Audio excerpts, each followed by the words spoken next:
Yes, and there's two reasons. I'm sure Okay. you can maybe even guess one of them, maybe two of them. Mm, Your wife? is one masking? One is the mask line, Is one your beard's now being pulled by a child? and two is the baby pulls it really Oh, hard. I So feel like two for such a two. genius. Here, let's see if I can get this here. Great job.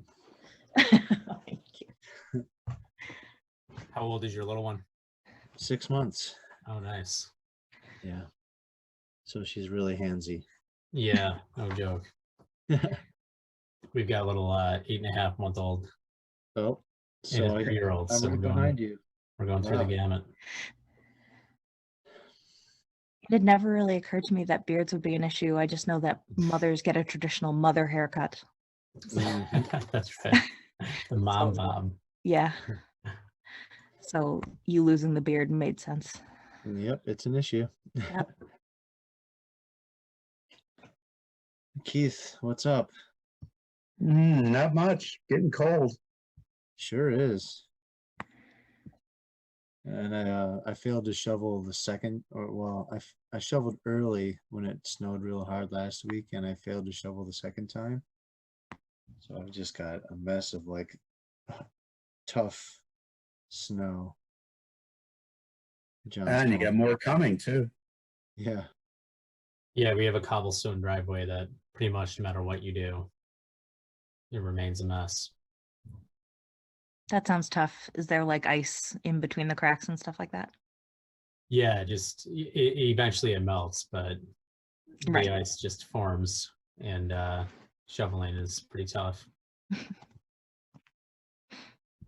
Pretty in the spring and summer though. Yeah, exactly. Spring's only 6 weeks away. That's So right. that's the tiny Phil.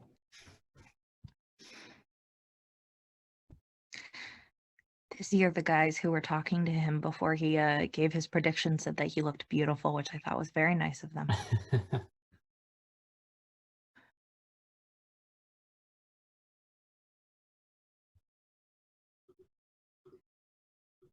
So you actually have somebody in City Hall that's doing the control?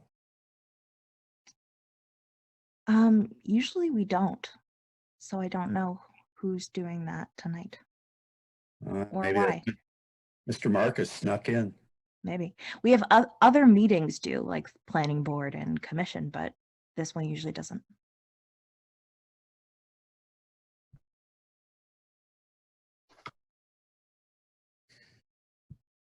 Nick's on the phone placing his bets 55-1 if you pick the right team for the big game.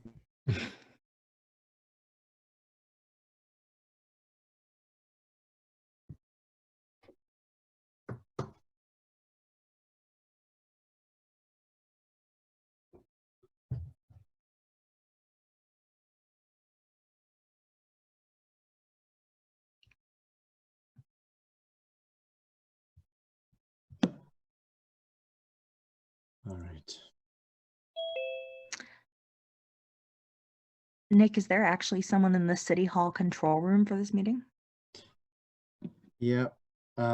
It's Eric. Well, I'll give you a free preview. We're going to be on TV now, Oh, okay. so that's why Eric's in here. So anybody want to go change before the meeting starts? I may want to redo my hair. Go put some makeup on. Yeah, absolutely.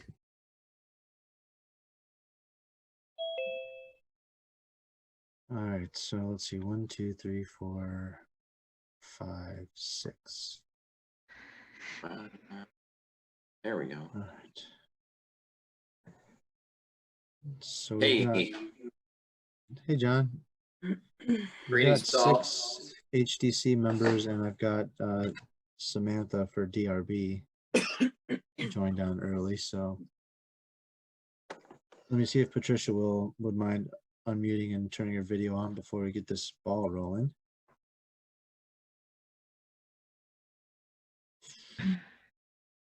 Yeah, if we're gonna televise this, I need completely different lighting. All right.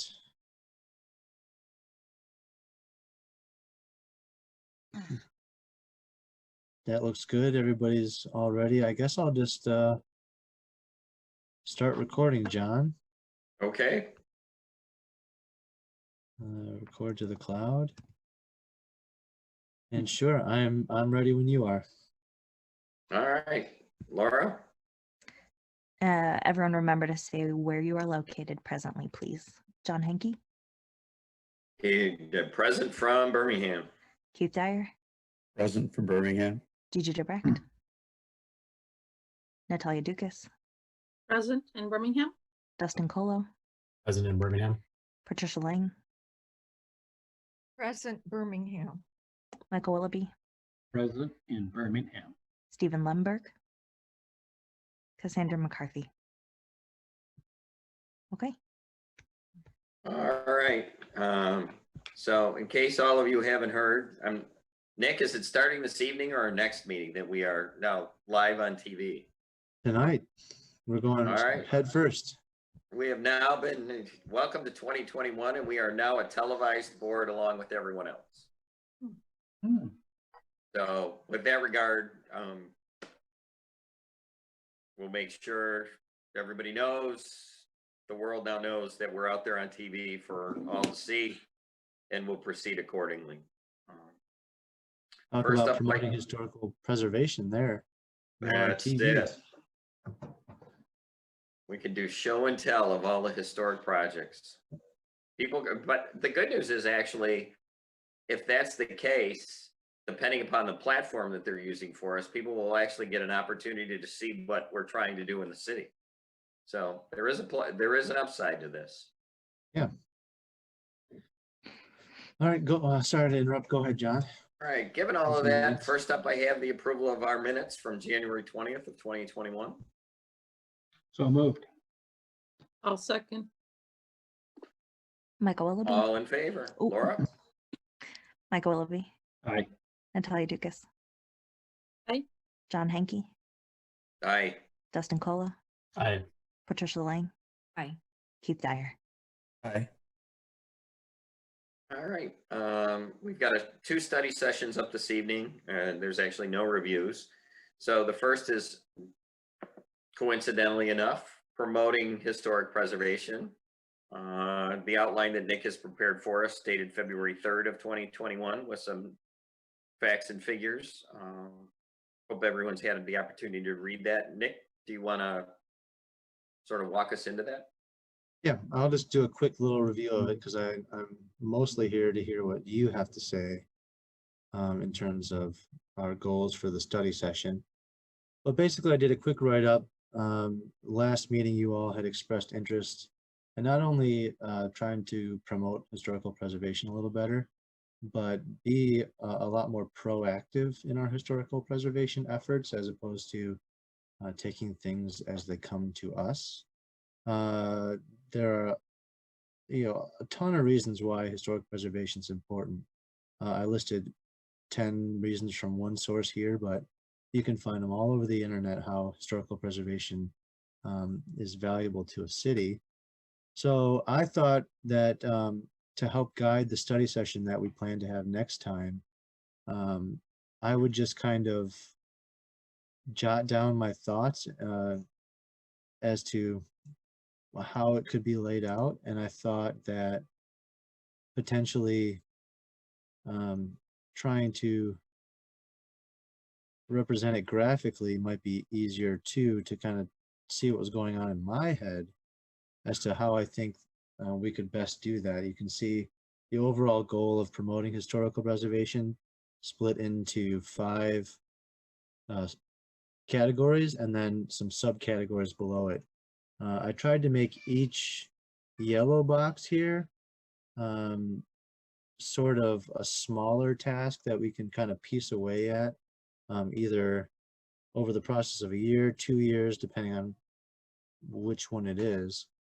But I wanted to make sure they were actionable so that we can kind of get started and get on our horse. And as John said, these are only my ideas. I want to hear yours and what you have to say if you think this sort of organization of it is a good idea.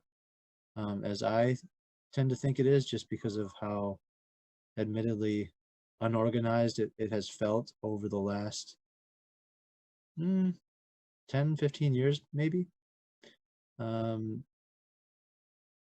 That's really it. I tried to take into account a lot of the stuff that I heard from a couple of people. I know Keith sent me a few emails, and Patricia's talked a lot about the things she wants to see. But I hadn't heard from anyone else, so I'm hoping to hear a couple things at least. Maybe you like the direction I've started already. Maybe you want to add a couple things. Maybe you want to subtract a couple things. Feel free to let me know. Okay. Comments from anyone for Nick?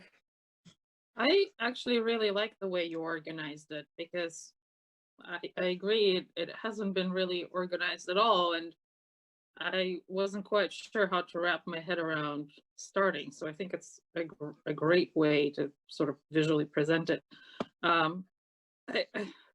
Forgive me for this question, but what does COG stand for?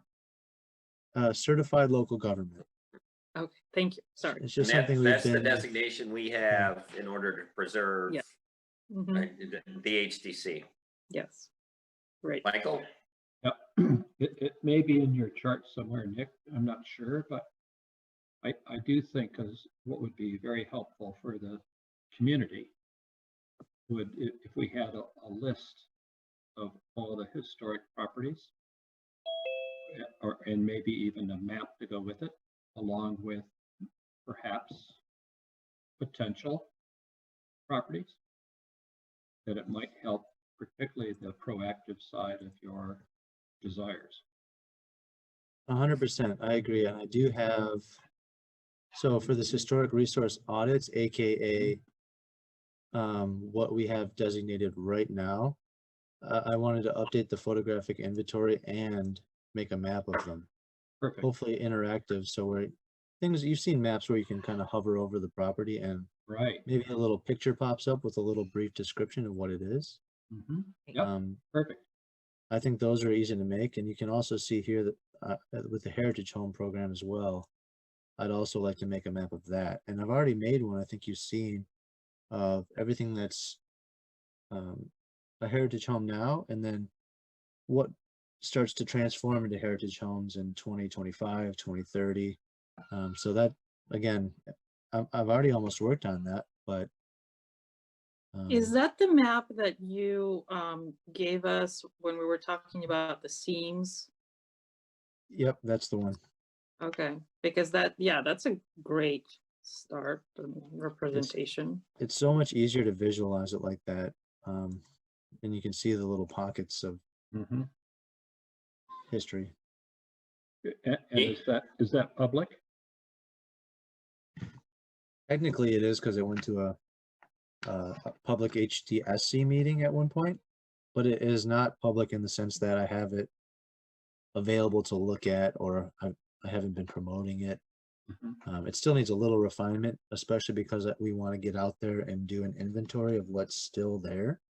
I know for a fact that at least one Heritage Home has been torn down since I've been here, and that was last year. So the HDSC and I are working on a plan to go do a survey of what's there, so then I can update that map, update photographs, and then hopefully release it for more of a, in a public sense, like I think you're speaking of. Yeah, I would think it'd be part of like properties listed in the building department, somebody's, or maybe the clerk's office thinking of purchasing property or certainly improving property, that it was pretty obvious what the status of the property is. Yep, and I get calls all the time from people looking into either if one's for sale or they've already bought it.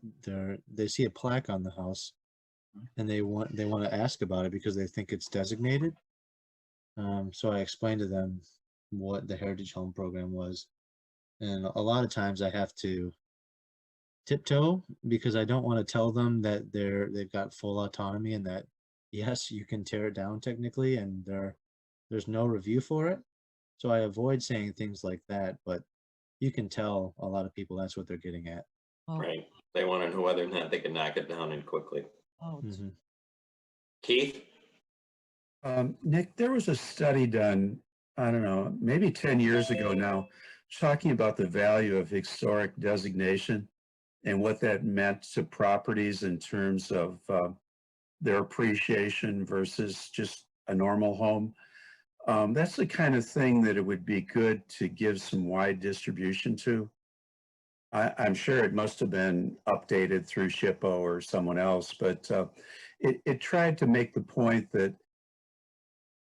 there aren't negatives associated with either, historic or, preservation, that there's really a positive thing associated with it, i.e. financially.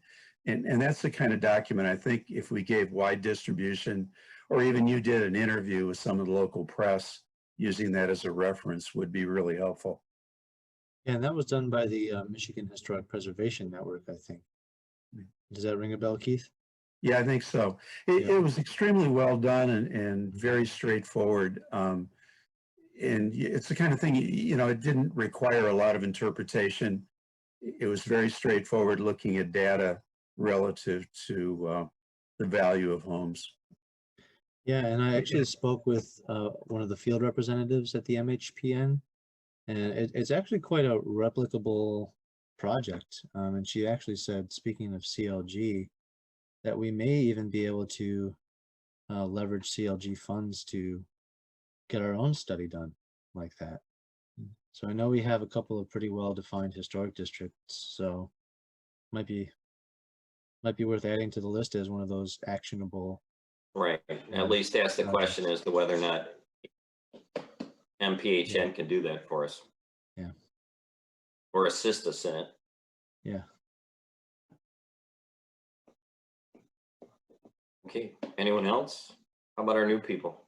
Dustin, thoughts? I think, for me, this is helpful to see some thoughts around, I think public education is key.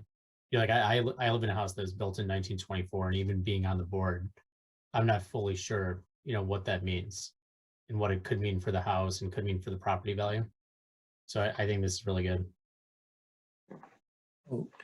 And I don't know for our new members, you may or may not know this, that last year we tried to get at least some grant money for the little San Francisco area. That there has been some public backlash to that.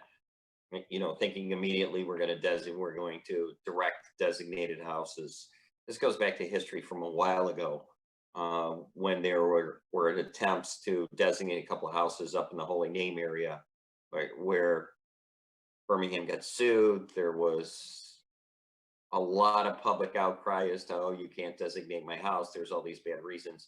So we worked very hard as a commission to say, look, that just because, as Keith said, historic doesn't necessarily mean that your house is decreased in value. There's a lot of added value to that, and especially with the 2040 plan coming on, not only with the seams, but the attention is now more to the neighborhoods as it is to the downtown.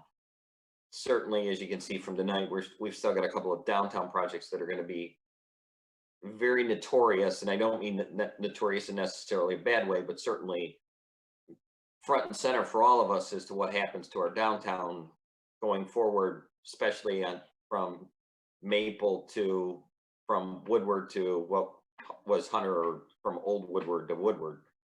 So the more we can get out there, however it is as a board, and get this publicized, that this isn't a bad thing, that living in an old house has got a whole lot of advantages over some of the new builds, and knocking it down doesn't make it better. Knocking down an old building doesn't make it better. So the more information I think we can get, Nick, and we can get an avenue not only for us, but to get more into the public hands, certainly helps. The one thing I kept thinking about, Nick, when I was going through this is, we get that resource guide every year as commissioners from MPHN.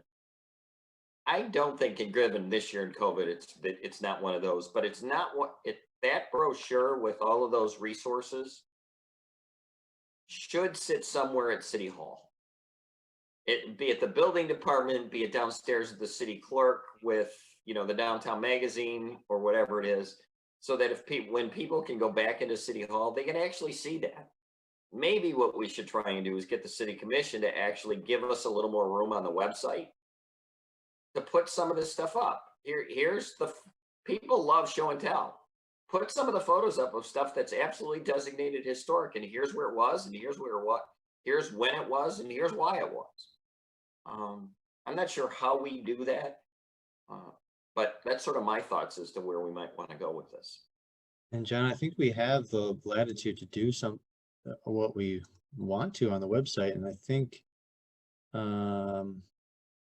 right here, this online presence, you know, improved web page on city site, that's a perfect place because there's actually a digital version of that historic resource guide.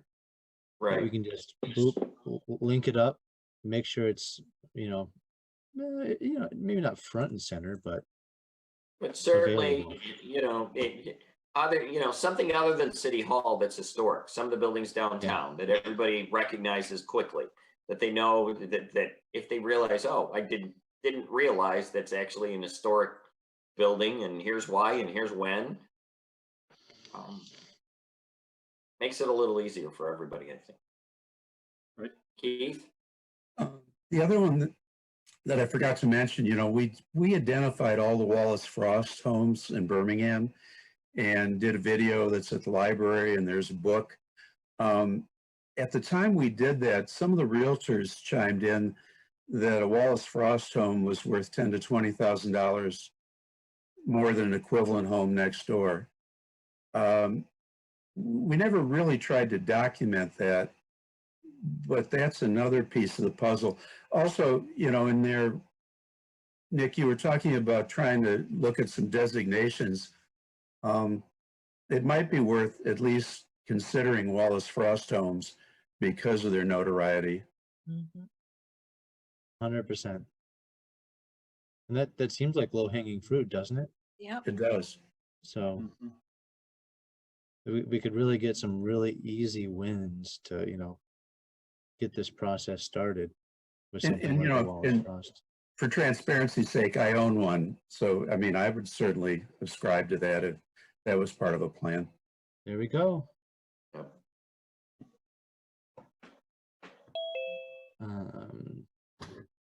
Just for record keeping sake, Cassandra McCarthy joined 719. And if you'd like, Cassandra, we've got a spot available. And Come you on can hop in. on. The water's fine. I'll ask her to unmute and yeah. hop Hi on. there. Hey, Thank you. Cassandra. Hi. Honestly, you're in at a perfect time. We're talking about promoting historical preservation. Oh, great. I'm going to go to Dustin just because he had his hand up, and then we'll move to you. Okay. Well, so one idea that I was just thinking through is that we could also think about providing resources for people with historic homes, just because we see so many, you know, experts that, you know how to reglaze a window or whatever you need for an older home. We can provide potentially a website with specific resources to help those people and help preserve the homes. Right. You That's guys can actually speak what I on was things. talking about, Dustin. You may not have gotten a copy of it. The Okay. Michigan Historic Preservation Network actually has a resource book that gets mailed to all of us, usually about once a year. That's got Oh, and that's what you're saying. that's got contractors, material suppliers, all of those places for restoration and renovation of, you know, like North Coast Window that's doing the project down the street from me and is Yeah. in there. I know Detroit Plaster's in there. I think Royal did. All of those types of resources, to the extent that they work with the Preservation Network, are listed in that guide. So that was the hope, is actually get an electronic version of that up to where we can, people who have older homes that want to keep them, you know, as opposed to replacement windows, replacement doors, you know, all the stuff that we don't necessarily like. There's the opportunities for them to find those in that resource guide.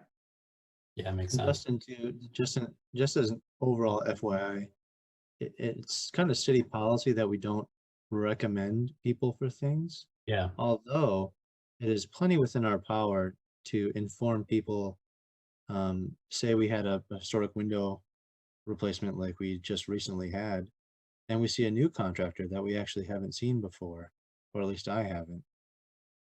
We can tell people, they can say, oh, who did the windows at XXX Smith Street? And we can say, oh, it was XYZ Windows. And that's plenty fine. So we can make it known that we can direct them towards stuff like that. But I'm not sure we would be allowed to have a list other than that resource council or resource guide on our website. Right, but I think that's it. There I are- think the resource guide is enough, that it gives them options of people that they can call to investigate if they're doing that kind of stuff. And the fact that it's tied to the HDC gives them at least some, here, these are historic renovation, repair, restoration kind of contractors or material suppliers. So it's not likely that they're going to get to the HDC portion of the website and they're looking for a vinyl siding contractor. Right.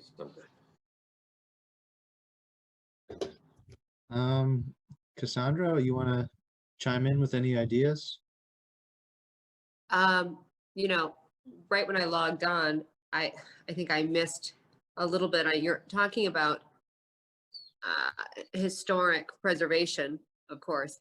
And you were referencing, some sort of, catalog or options. Can you tell me what else I missed from the early part of that conversation? Are we just looking for a way to reference things, or are we looking for something else in specific that I missed? I just want to answer the question Yeah. correctly.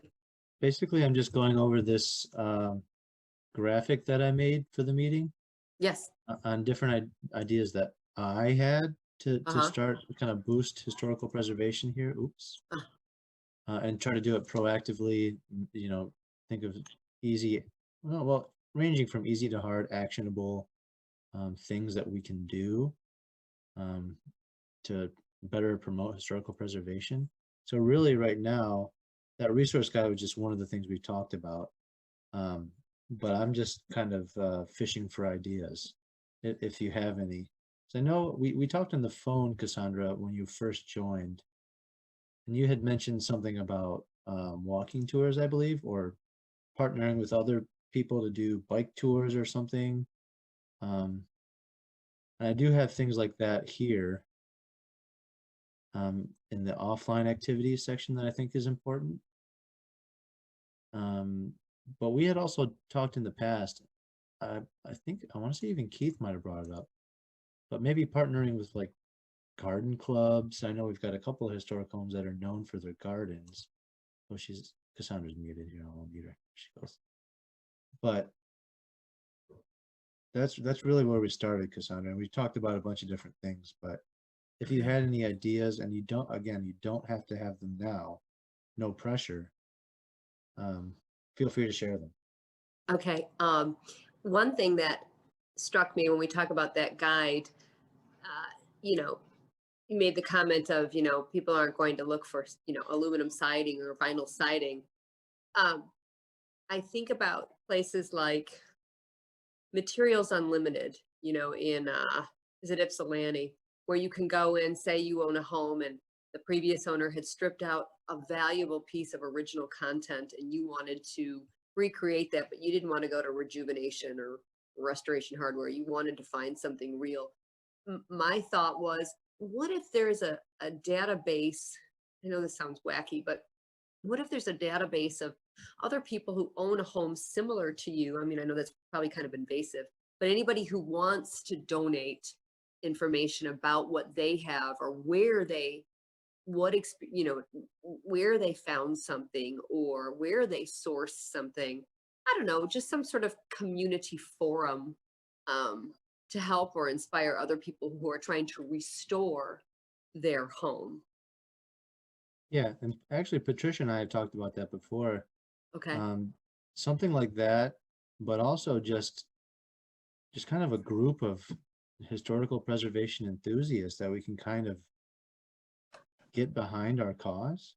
Yeah. So that when you see a building that's getting torn down, that's from 1905, it's not designated, some builder bought it and they want to tear it down.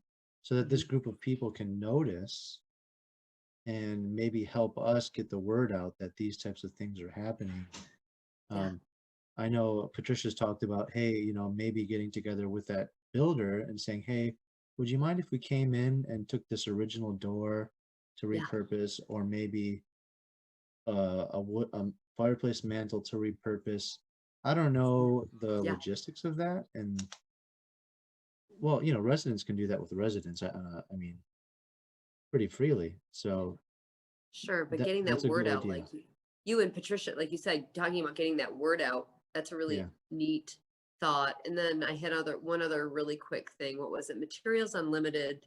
And then just, what you and I had chatted about the walking tour, or, down the road, the individual in our group that with the cycling, somehow connecting our groups within the city together and doing something that benefits the kids, teaching them about historical preservation while getting exercise on their bikes, or just any of the things that our city promotes. Doing things like that together, I just think is kind of magical. Cool. That's a good idea. I'm always trying to get the kids involved, because if the kids get enthusiastic about it, the parents can't help but get enthusiastic about it. That's right. Yeah, So, I agree. whether they like it or not. So, Right.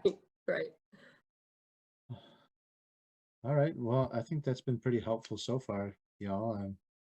I know this isn't the actual study session, so is everybody okay with having an actual study session to kind of kick this off officially at our next meeting on March 3rd? Or do you think we still need a little refinement? Or what are you looking for exactly in that study session? More of a plan type thing, or anything? Or should we just kind of, Keith? I think, Nick, the study session should evolve into actionable items that then, if there's any budgetary issues associated with that, it could go into the next year budget, recognizing that starts, July 1st? Mhm. So you don't want to be coming in July 2nd saying, I have this great idea, but it costs $300 and there's no money available. Yeah. Okay. So it would give you a chance, you and Janet, to, insert any items that did have budgetary requirements into budget submissions, for the commission's evaluation. Okay. I mean, the walking tour, for example, there was a brochure that was done several years ago, and I think I have one here. It would take very little to update it, and the only cost would be printing. Yep. Same thing with Echo City. I think the work's all done. It's just a matter of printing it and making it available to people. Mhm. Well, that mill race one was, I thought, fairly successful. It was sent out through the citywide email. Oh yeah. Yeah, I made that one. I plan to keep it pretty consistent like that. And Keith is right. The one that was made was downtown pretty much. Yep. And it just needs updating. So and I plan to work with the museum to get some cool photographs involved too, and a little bit of history, kind of like a side by side. Like if this is the map, we have photos and history on this side, just to kind of make it more of a visual experience rather than just looking at 8 maps. So That's great. And to build a little bit on Cassandra's idea, second grade Birmingham Public Schools curriculum involves the walking tour and visit to the Birmingham Museum, obviously in non-pandemic times.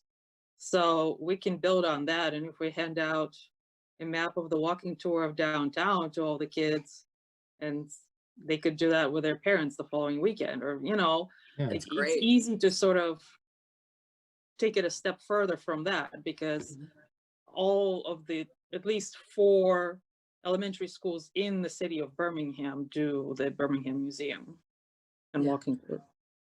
yep. That's And neat. it can be a cool scavenger hunt type thing too, more of an Mhm. educational thing. Yeah. Teach them about historic architecture, what makes a historic home. Yeah, Great idea. That's great. yeah, that's neat. That's a really neat idea. You know, All right. I love all the ideas. They're just fabulous. And it gives me hope. And so I concur with everything that's being discussed. I thought while I was listening to everyone, like, what about getting the Eagle and maybe once a month featuring a particular home? And maybe interviewing the owners and getting, I would imagine if they're an owner, they might have some enthusiasm for having that historical home and a lot of pride. I know when we did the Heritage Home Project years ago, that certainly was the case for people receiving those plaques.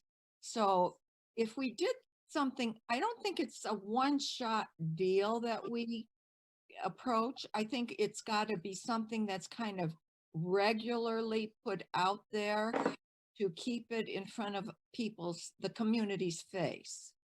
And I think featuring a home once a month or something might be a great idea through the Eagle. And maybe this social media thing, when you were speaking, I'm going, oh my God, we should use, I don't know how, but the social media for people that are interested in the historical buildings and homes for this community, posting them there and having the community be able to have access and put updates on what's going on with a particular house, perhaps. I Just so- wonder too if we could, because I absolutely agree with that. I wonder if we could look at projects like the Panera Bread location that's potentially being restored and feature projects like that as well. And they exactly. might organically want Yeah. to cover that. Because the Yeah. community doesn't know anything.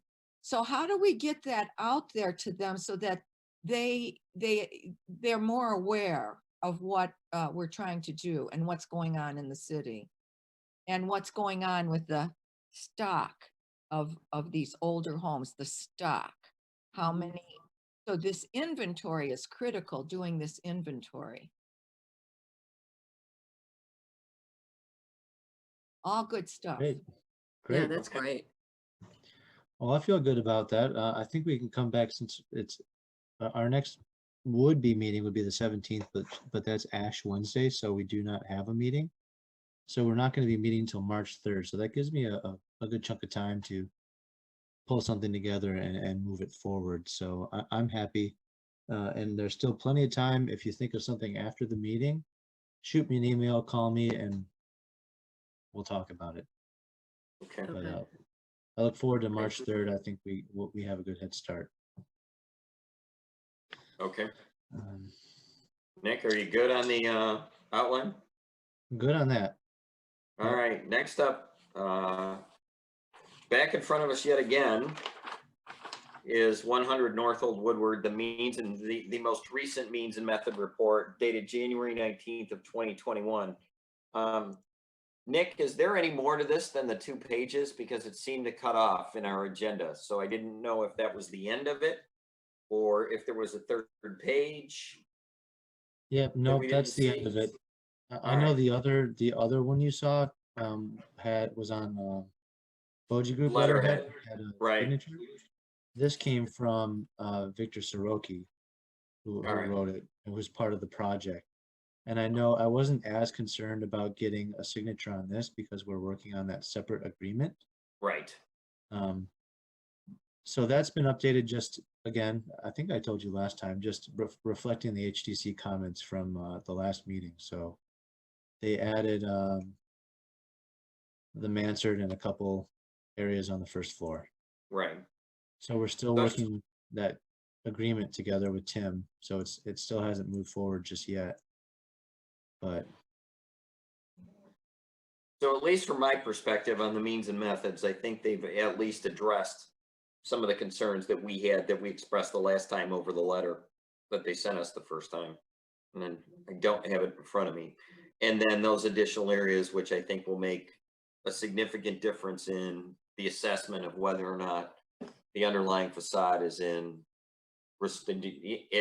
in either restorable condition or in good enough condition to continue to renovate, that they're not going to have an issue going forward.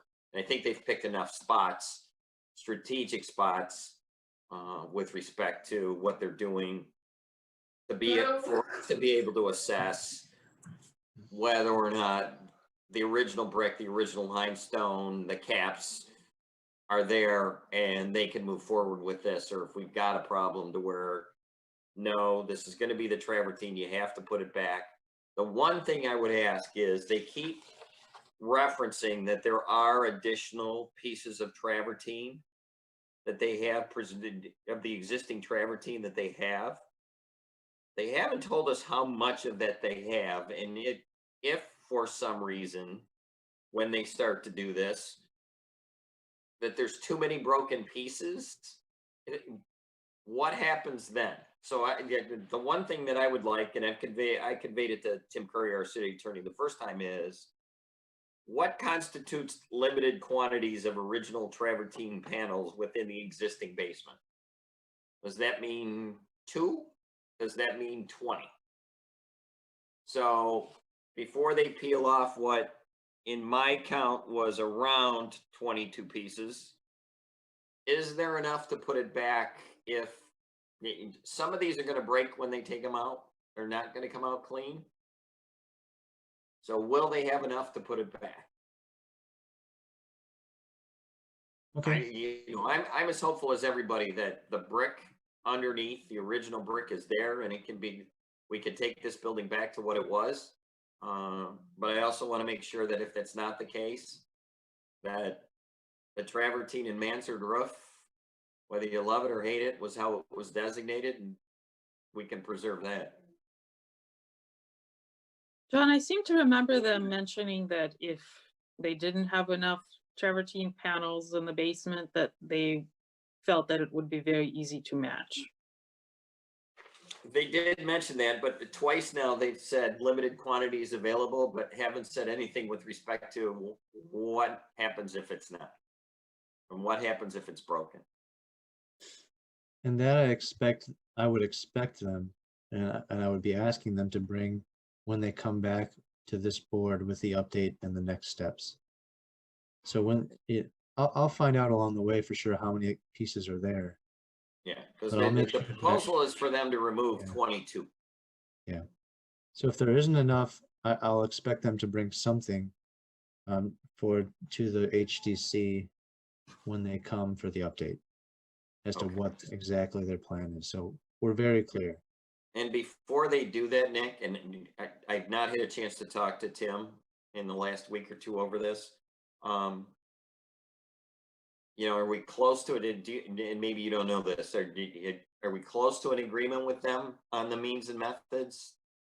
Yes, very close. I don't think We this hadn't- needs to come back to us again until there's a draft of the agreement that we can actually look at. Letters are great.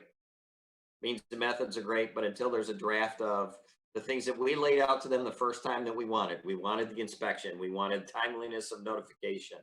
We wanted to know what happens if it doesn't work. We wanted to know what happens if part of it works and we have to replicate some of the brick. And they've got a very good contractor, at least on board. So from that standpoint, I want the contractor in on our next meeting so that we can ask them questions here. We want to know about if 30% of the brick needs to be redone and the grout needs to be matched and it needs to be die matched. How do you propose to do it? Okay. And there was a draft agreement mocked up already, but since we updated the requirements and the applicants updated the exploration, it's being amended right now to reflect those updates. So that's where it is. It's pretty close. All right. So that's what I'd like to see from my standpoint before we go next steps with this.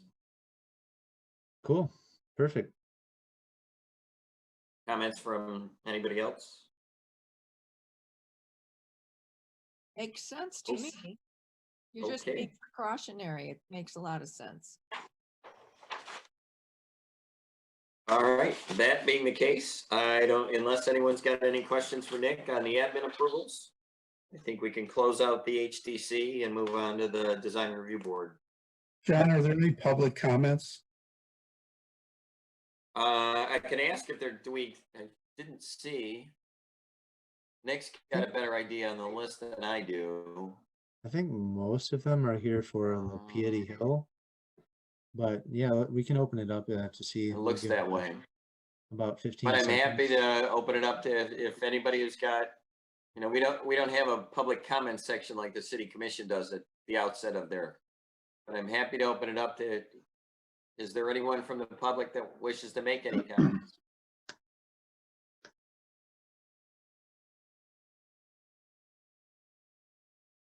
Okay, John, yep, I'd like to bring up something. I've been emailing with Nick a little earlier today. I'm not sure it's HDC versus the DRB, but the library board or the library came in front of us for this new children's edition that is essentially done. And I noticed the other day that they have posters put up kind of near the roof on the interior of the building, where they have a white drywall soffit, I'm going to call it, that's about a foot inside of the glass. And that was kind of a key element to aligning with the Burkert's edition that was done, I don't know, the last century. But now they're proposing, or they will be proposing, to install art on that piece. And it to my eye, looks a little bit like, could look like, I should say, like a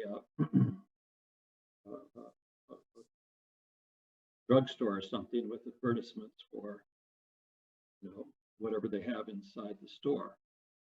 And I learned from Nick this afternoon that we gave them a courtesy review. And so I don't know that we have any teeth about this, but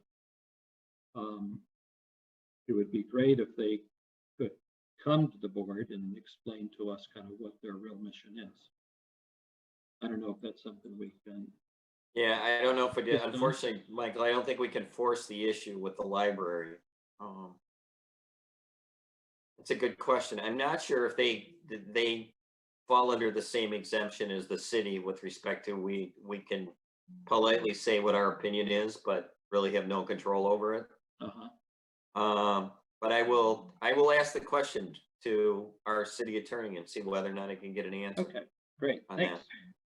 Thank you. My only idea that when you had said that is the sign ordinance, the zoning ordinance, we kind of get left behind because public property, we don't really regulate it as we regulate other uses. But in the sign ordinance, it seems like we do. So if those are within 3 feet from the glass, we might be able to consider them signs.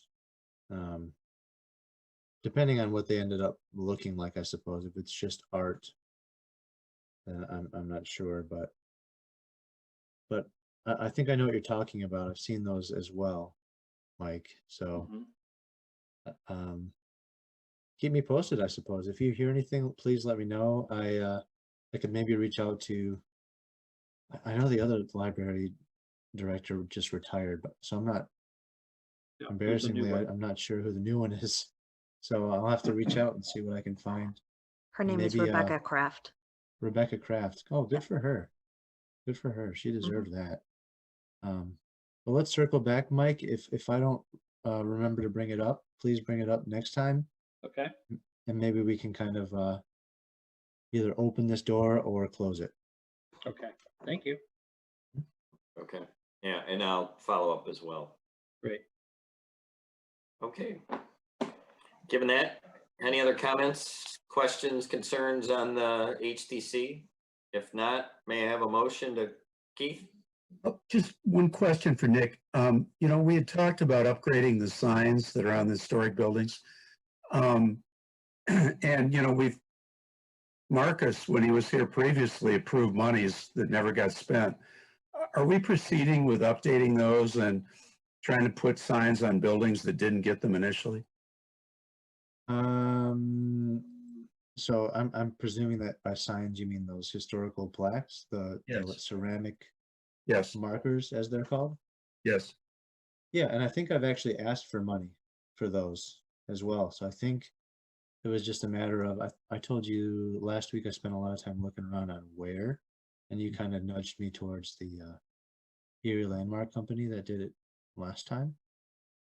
So I'm looking for quotes because I know we've had one stolen, and there are several in very poor shape. So I think it's just up to us. I think that we can decide that that's something we'd like to do. Go out and assess the current plaques, which buildings have, which buildings don't, and then move forward. Yeah, I mean, that's one of those actionable items that is very visible. And in fact, the local newspaper did an article when we put the one on the library. Yep, that's great. I have plaques in there in my chart. I know it's pretty vague, just saying plaques, but I did intend to not only the commercial buildings, but I think all of the other 75, or well, all of the 75 buildings I think should at least be offered plaques. Whether or not they want to take them, that's up to them. They're private homeowners, but I think we should at least make an attempt to offer each resource their own plaque. So, Okay, thank you. I would move we close the meeting, John. All Right, right. okay. All those in favor? Laura? Keith Dyer, Aye. Patricia Lang, Aye. Michael Willoughby. Oh, he stepped away. Cassandra McCarthy. Aye. Natalia Dukas, Hi. John Henke, Aye. Dustin Colo. Aye. Okay. okay. Cassandra, that was it for the HDC. So you can, I'm going to mute you now because we're going to move on to DRB. But Okay, thank you. thanks for coming. See you next time. Thank you. Okay, John. All right. Following the design review board meeting for February 3rd, 2021, Laura, John Henke, present from Birmingham. Keith Dyer, President from Birmingham. Gigi DeBrecht, Natalia Dukas, Present here in Birmingham. Dustin Colo, President Birmingham. Patricia Lang, Present Birmingham. Michael Willoughby, Present in Birmingham. Samantha Capello. Present in Florida, Where in Florida? Melbourne Beach. Okay. Not fair. That's lovely. It is lovely here. Just saying not fair. And Kathleen Creel. Okay. All right. Good evening, all. For those of you that weren't here for the initial start of the HDC, I've been informed by Nick that we are now officially a televised board with the rest of the boards in the city of Birmingham. So please act accordingly. Hopefully there won't be any issues. If you need to change your makeup or change your lighting, feel free to do so. For the public that's joining us, feel free to ask any questions by raising your hand. Hopefully everybody's conversant enough in Zoom to be able to do that. If not, feel free to do it on the screen with the old style, and Nick or I will get to you at the appropriate time.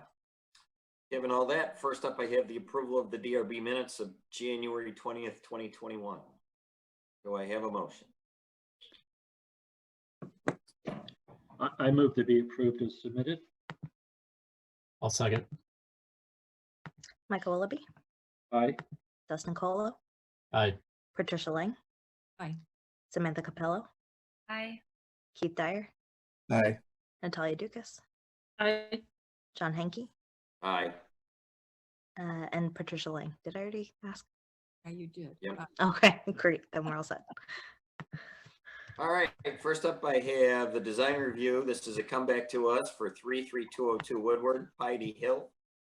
And with that, Nick, rather than, you've given us all the updates with respect to the questions we had on the exterior facade and the lighting. So I will leave it to you if there's anything else that we need as a precursor to any questions we'll have for the petitioner. Okay, and I just want to say to Samantha, we've got 6 regular members here tonight, so you as an alternate, you are a voting member.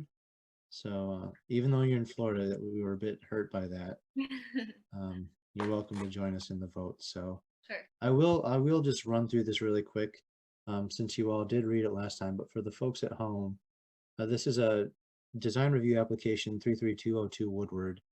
I've been calling it Piety Hill, maybe it's Piety Hill, tomato.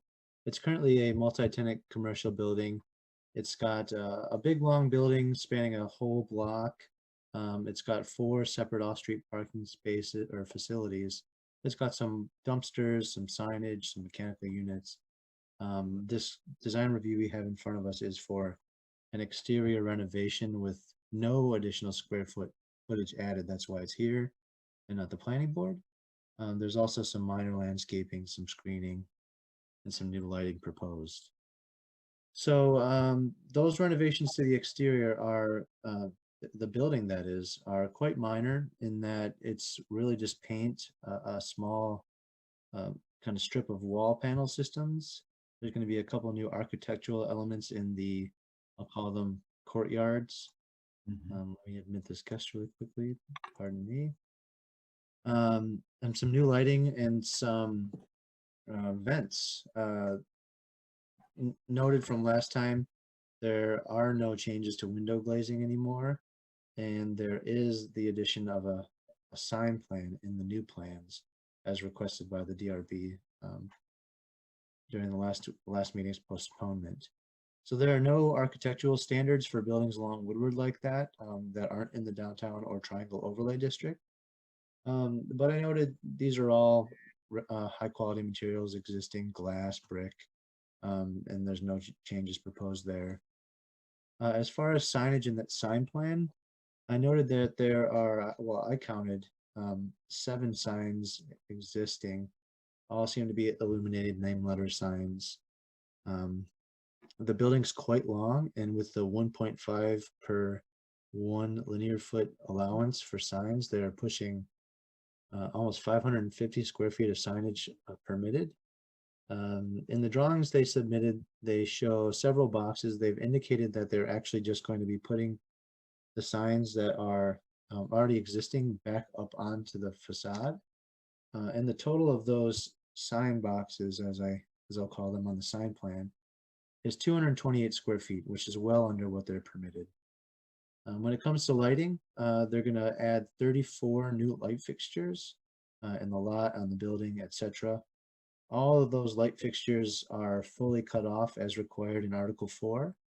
When it comes to intensity, though, they are required to maintain, to not exceed, I should say, 1.5 maintained foot candles at any property line that abuts commercial, and these all we consider commercial property lines, even the rear, because there's an alley. There is one area, there were 2 areas, there's now only one area at the southern part of the building towards the alley that exceeds the intensity standards. We saw figures as high as 3.7 foot candles, so we're asking for a revised photometric plan to remedy that, and it should be relatively easy. Lastly, when it comes to planning and zoning, I originally had gone on a big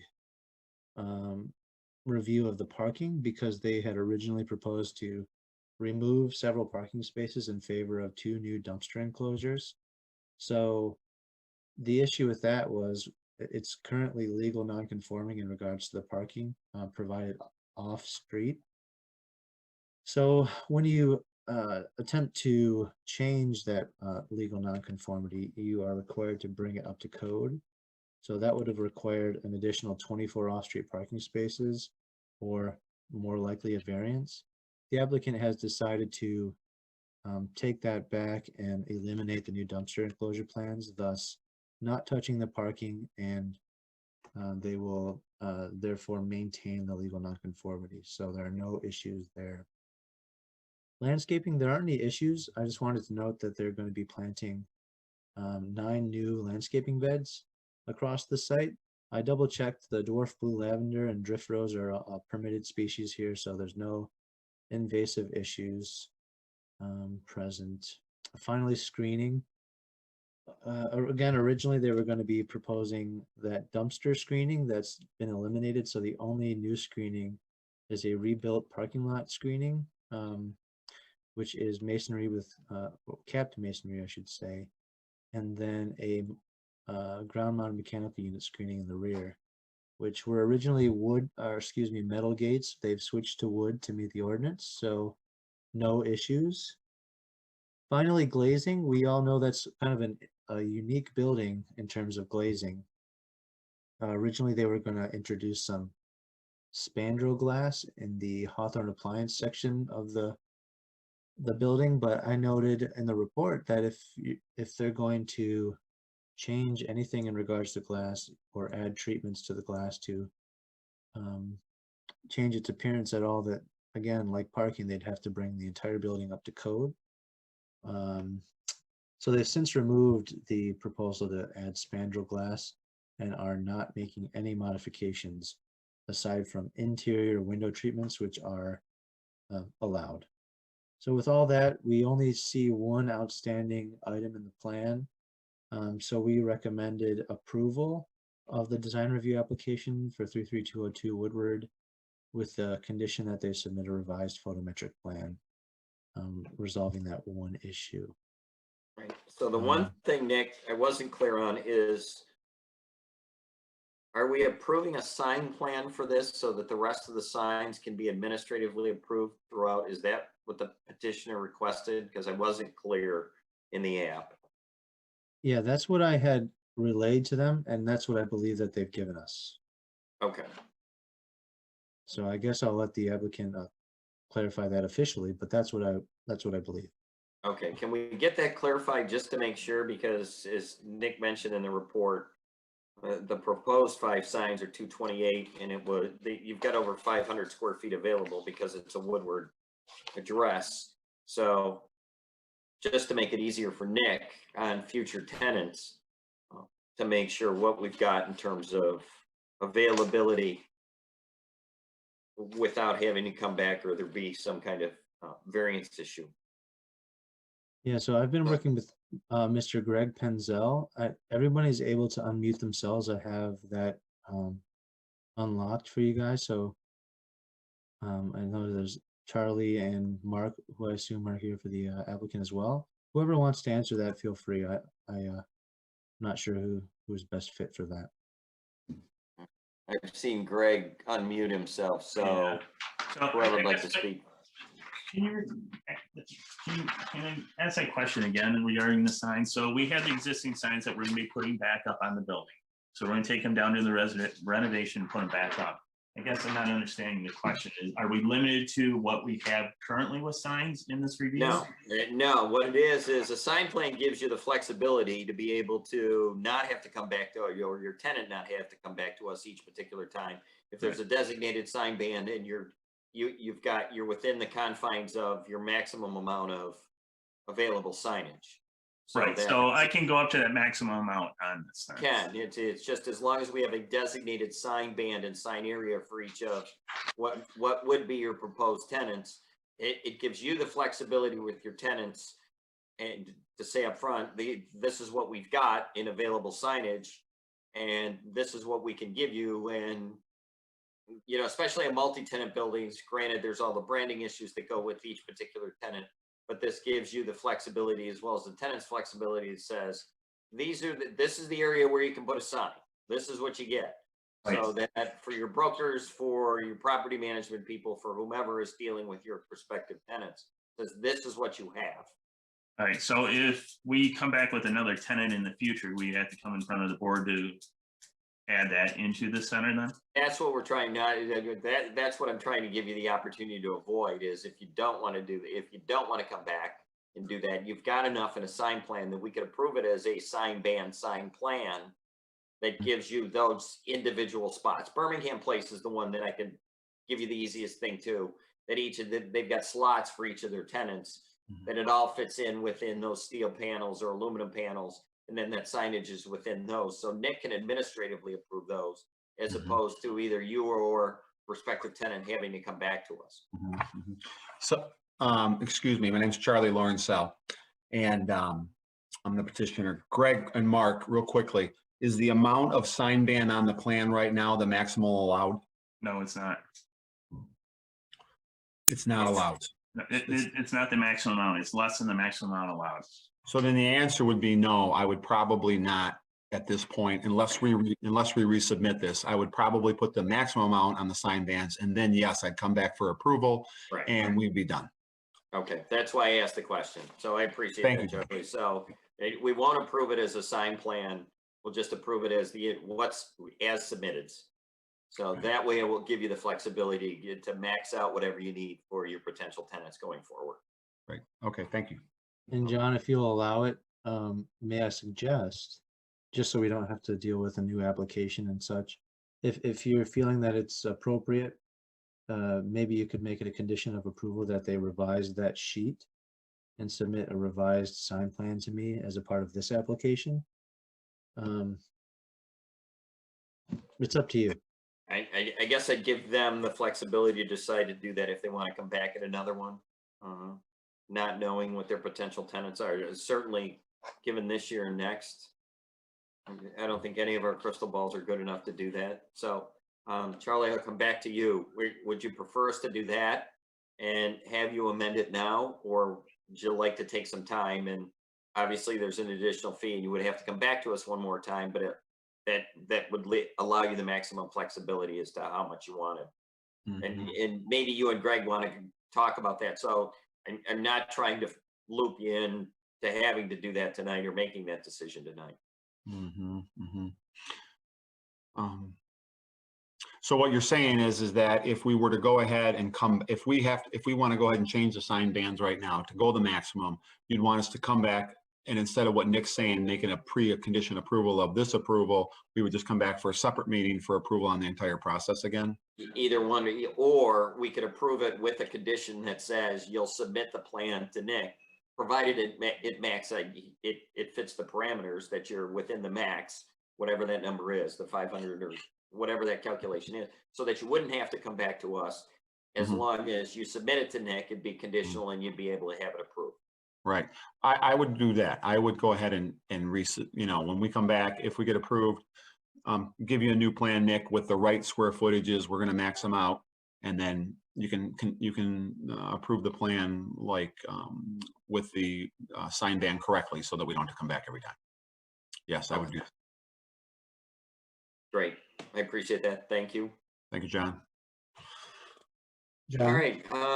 The only other thing we have is the photometrics on the east side. So I'm presuming that'll be corrected. Keith?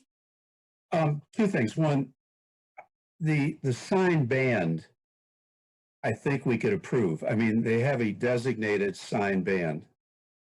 That can't change. I mean, you can't move it to the roof or move it to the ground or whatever. I mean, this just simply confirms where the sign band is. So, I mean, I think we should approve the whole thing with recognizing that they've identified where the sign band is. Number two, I don't know how you do a proposal that maxes out the square footage, because you're limited in terms of linear distance. And so all you're going to do is increase the vertical distance. The whole proposal that we had asked for is to help the petitioner, not to penalize the petitioner. So if the petitioner wants to go ahead and do what he's saying, that's just fine. But when he comes back with a proposal, he needs to recognize there are limits in terms of what you can do with each sign. But that's it. He's still going to have to fall in, all of the parameters for the signage, no matter what. So I agree with you. We've got the sign ban that would get, what it would do on the administrative side would say, this is your maximum allowable, however you're going to designate over, but this is where it's got to stay, knowing that you're right. It's just a lineal calculation of how much he's going to be able to do, he's already used 228. The rest is what they have the availability for. What we're doing is giving them the flexibility of not having to come back each time a new tenant comes in. Right, and again, the numbers we're talking about are square footage, not linear, I believe. aren't Right. they? Right, they are. But like you said, they've got a maximum height, so, and if presuming they were to max out the height, whatever it was for any particular tenant, then Right. it's just a lineal measurement to get to the square footage. Right, I'm just trying to point out, this is not as easy as saying, have an architect, throw a bunch of stuff up there and, max me out. I mean, it's not that simple. Right. Well, they could max out the outside parameters. Sure, So, sure. But again, I think we should recognize they've identified where the sign band is. And I think when we approve this, we should approve the sign band so that there is an agreement of where the old signs that go back up are going. all right. Comments or questions or concerns from other board members? All right, I gotta switch everybody back. No? Given that, do I have a motion?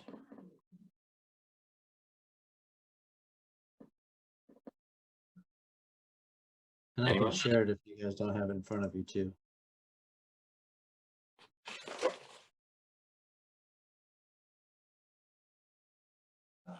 Can you make it just a little, I can try to do the motion. A motion that we approve the design review application for 33202 Woodward Piety Hill with the following condition: that the applicant must submit a revised photometric plan that complies with the light intensity requirements of the zoning ordinance, or obtain a variance from the Board of Zoning Appeal, and that the applicant comes back with a revised sign band plan. Okay. And may I Discussion on the clarify? motion. Yep, go ahead. Natalia, and by comes back, do you just mean submit to me? Yes, submits Okay. to Nick to administratively approve as part of this application. Thank you. So back to the planning division for that. All right, any discussion on that do I have a second? I'll second it. Any discussion on that motion? Any comment from the public on that motion? Hearing none or seeing none, back to us, Laura? Natalia Dukas, Aye. Patricia Lang. Aye. Michael Willoughby. Aye. Samantha Capello, Hi. Keith Dyer, Aye. John Henke, Aye, Dustin Colo. Aye. great, thank you all. Charlie. Thank you very Greg, much. In front of you, so. Thank you. Appreciate it. All right, Nick? Well, I've got nothing else. You see the draft agenda for next time doesn't Yep. have anything. I've got nothing in the wings. No applications in yet. They still have some time, I suppose, but no admins even in here. So unless you have anything, I've got nothing. I don't. So all I need is a motion to close us out. Motion to adjourn. Second. Who was the Laura? second? Michael Willoughby. Patricia Lang, Aye. Michael Willoughby, Aye. Samantha Capello, Hi. Keith Dyer, Aye. Natalia Dukas, Aye. John Henke, Aye. Dustin Colo. Aye. Thank you all. See you in a month. Yep. Take care. Night. See you guys later. All right, Aye. everybody. Night.